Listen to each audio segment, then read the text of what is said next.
రెడ్డి కేరళ ఎన్నికల ప్రచారంలో పచ్చి అబద్దాలు మాట్లాడినట్లు ఆరోపించారు కేంద్ర మంత్రి కిషన్ రెడ్డి.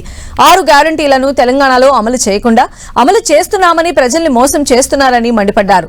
రైతులు, మహిళలకు ఇచ్చిన హామీలను ఎందుకు నెరవేర్చలేదని నిలదీశారు. నిరుద్యోగుల, ఉద్యోగుల సమస్యలపై ప్రశ్నించారు. వృద్ధులు, వికలాంగులకు ఇచ్చిన హామీలను కూడా నెరవేర్చలేదన్నారు కిషన్ రెడ్డి. తెలంగాణలో కాంగ్రెస్ ప్రభుత్వ పాలన తీరును వివరిస్తూ కేరళం ప్రజలకు బహిరంగ లేఖ రాశారు కేంద్ర మంత్రి కిషన్ రెడ్డి.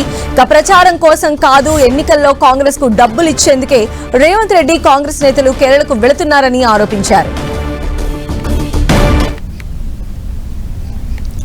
మేము 6 గ్యారంటీలు అమలు చేశాము, కావాలంటే కేరళకు సంబంధించినటువంటి వాళ్ళు తెలంగాణ రాష్ట్రానికి వచ్చి చూడాలని చెప్పారు.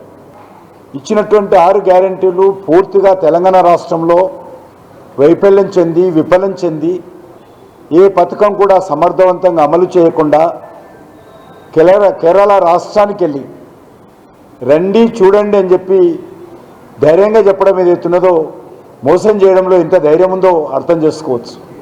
నెలకు 2500 ఇస్తామన్నాం కదా, వాళ్ళందరిని వచ్చి కలవమంటుండా కేరళ రాష్ట్రం అడుగుతున్నాను. పెన్షన్స్ 2000 నుంచి 4000 చేస్తాము, దివ్యాంగులకు 3000 నుంచి 6000 చేస్తాము. మరి దానికోసం రమ్మంటుండే అడుగుతా ఉన్నాను.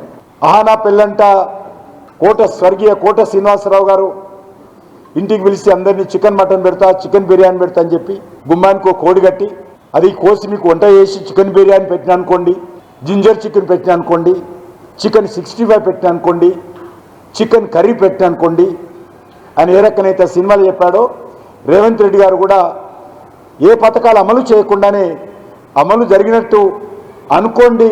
ఈరోజు కేరళ మాట్లాడినట్టే రేపు తెలంగాణలో కూడా మాట్లాడే ప్రమాదం ఉంది.